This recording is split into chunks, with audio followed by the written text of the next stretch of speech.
Hello everyone, and welcome to the second webinar in our summer series. We'll be looking at the Local Authority Portal and RAP's database of collections information today. My name is Harriet Rockcliffe-Nally. I'm a marketing executive at RAP, and I'll be managing the Q&A session at the end of this webinar. Patrick Shannon-Hughes, a research and data analyst, and Julia Bragg, our recycling and collections advisor, are our presenters for today. So firstly, a little bit about RAP, for those of you who don't know us. RAP's vision is a world in which resources are used sustainably. Our mission is to accelerate the move to a sustainable, resource-efficient economy through reinventing how we design, produce, and sell products, rethinking how we use and consume products, and redefining what is possible through reuse and recycling. Now for a bit of housekeeping about the webinar today. We'll have a Q&A session right at the end. Feel free to submit any questions throughout the webinar using the chat function, and we will answer them at the end of the webinar. Please keep your microphone muted throughout, and if you do have any technical difficulties or any problems with the visual or with the sound, just send me a chat message and I'll see if I can help. And then finally, a quick reminder that the webinar is being recorded and it will be shared on RAP's website afterwards. So now I'm going to hand you over to Patrick, who will kick us off. Okay, so today we're going to be looking at the LA Portal website, and we're going to be taking you through 3 sections on that. So we're going to be looking at the Local Authority Waste and Recycling Performance Benchmarks, the Local Authority Waste and Recycling Scheme Search, and then also the Local Authority Waste and Recycling Statistics. Next Wednesday at 11:30, we are also going to be giving a webinar on the Curbside Costing tool. So if you're interested, please sign up to that as well. So what do we mean with performance benchmarks? So we make these benchmarks by looking at the recent tonnage data that have been submitted on Waste Data Flow, WDF, and then the corresponding scheme data that's submitted through the Local Authority Recycling Scheme Updater, or LASU. So with that, if the information on waste data flow was submitted as commingled tonnage, so when all the recycling is just put in and split out later, we use the corresponding LASU scheme data to work out what's in that commingled tonnage, and then the most recent composition analysis we have for that type of scheme. The benchmark is reported, we call it yields as the output from that, and that's reported in kilograms per household per year. And we report that for paper, card, cans, glass and plastic bottles. And if we've got the information for mixed plastic, textiles are also benchmarked. And these are benchmarked against different characteristics. So this is a bit of background data that we are dealing with. So this is what we use. This is our template that we put in all of the tonnage data for the calculation for the benchmark. And that's from the information that the local authorities submitted via Waste Data Flow. Okay, so I'm now going to take us over to the internet.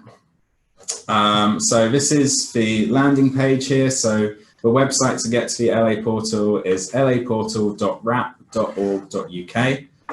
If you haven't registered, it's really easy. You can just click to register, and there's one I've done earlier. This is all the information you need to put in, click submit, and then you're straight away into the LA Portal website. So first of all, I'm just going to talk a bit about the waste and recycling performance benchmarks. So you can go and you can choose your local authority. We've got all the local authorities in England, Scotland and Wales here. We're going to go to the last one on the list, which is York. Okay, so looking at the Curbside Dry Recycling, what we have running through this are these little bars that give you a quick indication about the performance of the local authority. So if it's red, it means it's in the bottom 25% of LAs. If it's orange, it's in the bottom 50%. Yellow, top 50%. Green, top 25%. And then going down, we have it for the dry materials, paper, card, cans, glass, and plastic bottles. Because these other ones, mixed plastic packaging, plastic film, textiles, aren't consistently reported, we don't usually have the information for them, but we also have the 5 widely cycled materials, which are these 5 here. So as you can see for York City Council, it has the yields for these materials going there. And then first of all, it can compare against other UK authorities. So this is how York compares against the whole of the UK. And then it goes down and it looks into the specific region. So for York, that's Yorkshire and Humber. And you can see that there's the difference between these two of where the paper, in the UK, it's in the bottom 50% of local authorities, but within Yorkshire and Humber region, it's in the top 50%. So after that, other things it's compared to, we've got the ONS area classifications. So within that, York is classed as a larger town than city. And so once again, you can see there are differences with how it compared to what the classification is. And then we also have the comparison against the same rurality. And rurality is RAP's classification for local authorities. And that's based on the urban-rural area and the level of deprivation. So we have 6 different categories for this. So it's based on urban, semi-urban and rural, and then higher deprivation and lower deprivation for that. And the reason we use these 2 factors is because we found from previous analysis that these are 2 of the most significant things that will affect recycling rates in a local authority.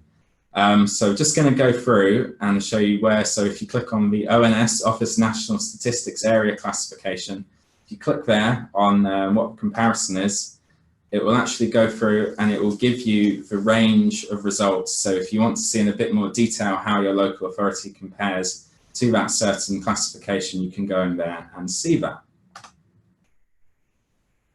And then the other thing it compares against is we've got the Office of National Statistics nearest neighbour benchmark comparison.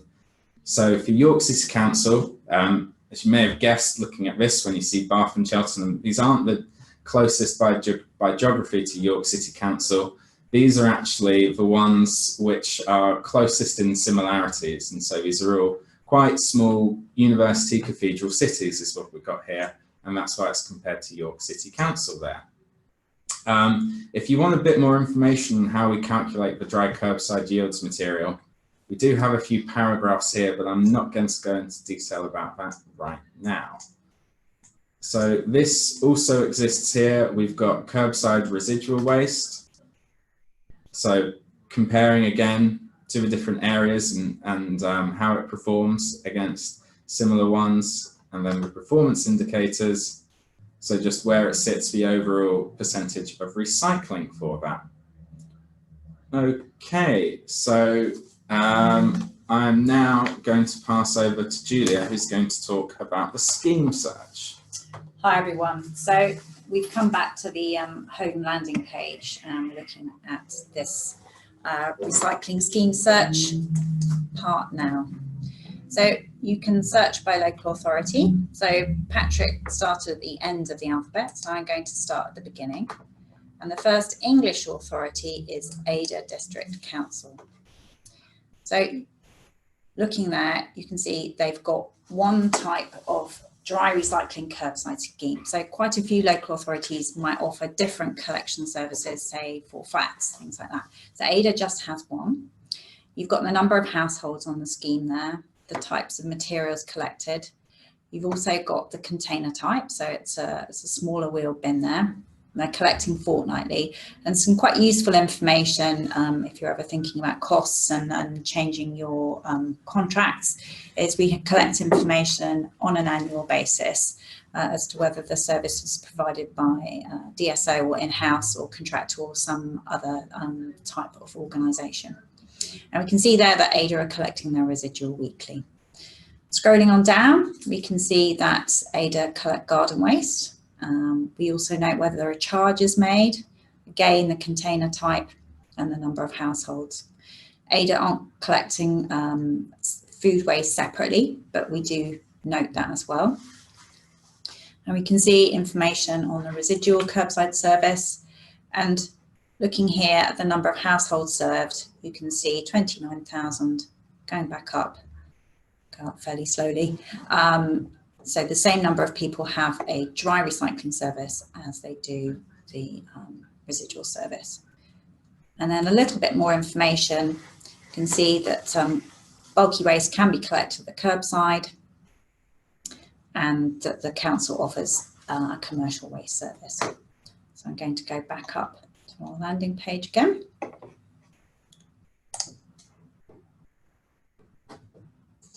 You can also search by scheme type.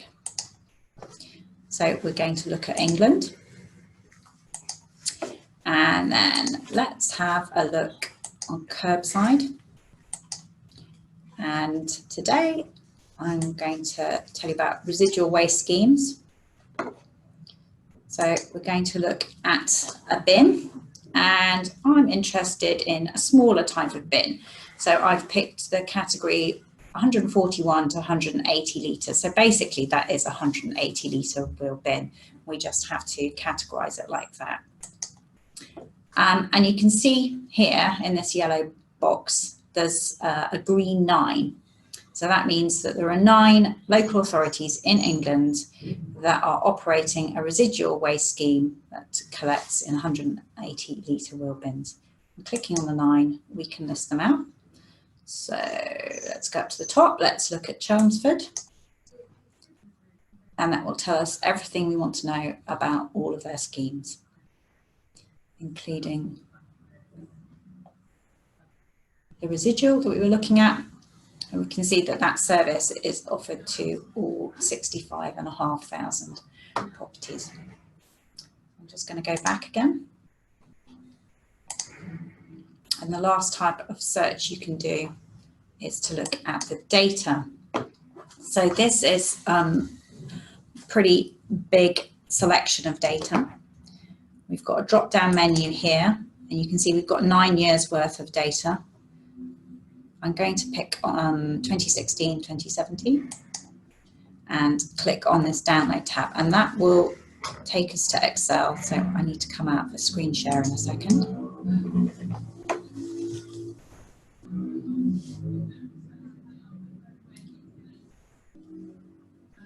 As you can see, it opens up fairly quickly, despite it being a pretty massive spreadsheet. So I'll just click on the Enable Editing tab. That just gives you, oh, the screen's sharing stopped working. 1 second, I'll have another go. So you can all see that now. Sorry about that little glitch. So we've got the introduction notes here. I'm just going to click onto the Dry tab. You can see there's quite a lot of information there. You can also see that this council names quite often come up twice, and that might be because we're looking at different types of dry recycling collection within one borough. Today's webinar is not an Excel how to use guide, but always quite helpful to put filters on these things. But as you see, there's some really useful information, but you can cut it right down. So I'm going to stop sharing that now. And we're going to go back into the local authority portal again. Oh, sorry. So we're back in the portal, and I'm going to hand back to, no, I'm not going to hand back to Patrick. Apologies. I'm going to show you some statistics now. So these are gathered at a national level. So they're quite broad-based. You can see some interesting statistics there comparing the number of authorities that offer weekly or fortnightly collections of residual waste. You can look at who's collecting glass in England or in Northern Ireland. Maybe quite useful if you're preparing papers for your members, just to get a handle on how your authority sits as compared to other local authorities. Always an interesting one is how many authorities are collecting commingled or two-stream or multi-stream. So those are just quite nice to look at. And then another one that's fairly contentious at the moment is who's making a charge for garden waste. And last but not least, how food waste is collected. Okay, I'm going to hand back to Patrick now.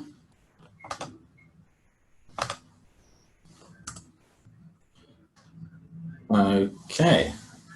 Okay, apologies there. Actually, I should have handed back to Harriet. Thank you, Julia, and thank you, Patrick. So that was a quick whiz through of the local authority portal. We do hope you found it useful. On the screen there, you can see the local authority support team. So that includes myself and Julia, and you can email any of us using the firstname.lastname email address at rap.org.uk.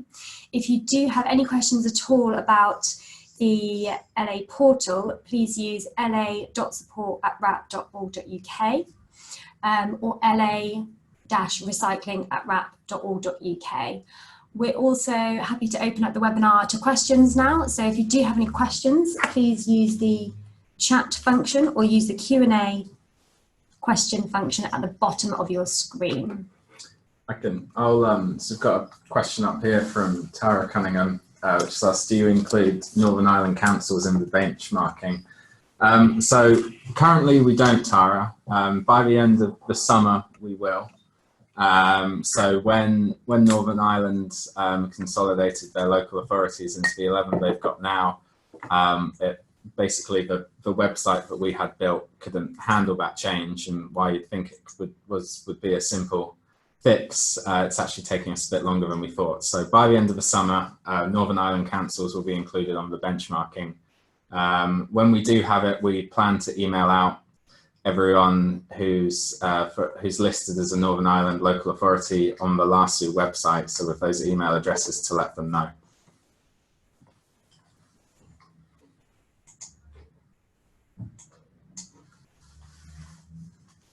Okay, so if there's incorrect data relating to a local authority, then use the la-recycling@rap.org.uk. You can also, if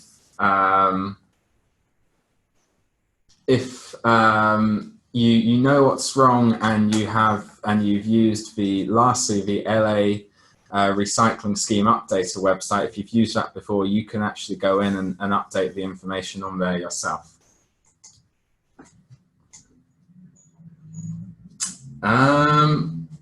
That is okay. Okay, so we've had a question from Kate. Can you please remind me of the web address, laportal.rap.org.uk, not loading. Kate, if you can send us another chat giving us your email address, we can come back separately to you and just check that out. Sorry, that's not loading for you now.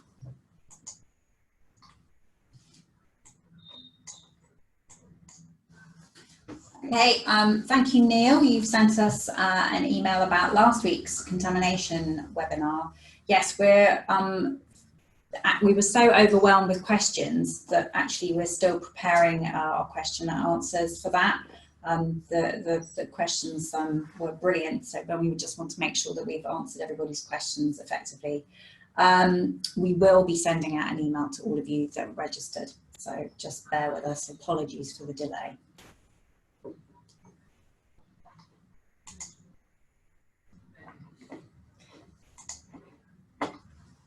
Okay, so we've got a question come in from Steve about how he could use some of the benchmark data.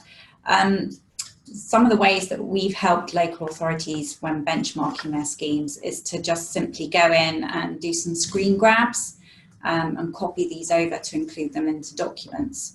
I think it's really helpful to understand exactly the categories that you're comparing your local authority to, so really get to grips with the Office for National Statistics authorities within your cluster, understand who your nearest neighbour is, and really understand the type of service that your nearest neighbour operates. Then you can see the potential for differences or the potential for differences in materials that might be affecting those yields. Thank you, Steve.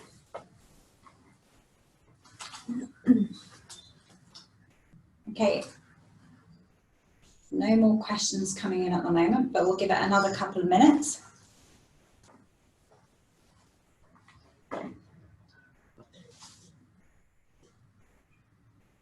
I'm just going to ask Patrick a question because he might have better information than me. How often do we update the data, and how is it updated? Okay, so for the waste data flow, local authorities submit that for each 4 quarters. So that's updated once every 3 months, the information for that. And then for the information that's entered into LASU, the LA Recycling Scheme Updater, we make sure that every local authority updates their information there at least once a year. Local authorities can go in at any point and update that information in there. And so the benchmarking, we carry out the benchmarking once a year. We submit the results at usually the beginning of the new financial year for that. And that will be based on the information for the last financial year. Brilliant. Thank you very much. Okay, so we're almost about to finish up here. I'd really encourage all of you to register for next week's webinar on the curbside costing tool. And in the meantime, if anyone has any questions, please use those email addresses that are shared on screen now and get in touch. Okay. Oh, here we go. We've just got one question that's just come in here. So this is from Diran. If our local authority wish to benchmark data and present to an audience external to our local authority, is there any data protection issues that we may need to consider? So Diran, that's a really good question. We're all really aware of GDPR right now, but all the information on our website is fully in the public domain, right through from waste data flow to everything on our portal. So it's absolutely fine to share that data, not a problem at all. Okay, I think we really will wrap up now. So thank you all so much for joining us this morning. Have a great week, and hopefully we'll be joining you on another webinar in a week's time. Thanks. Bye.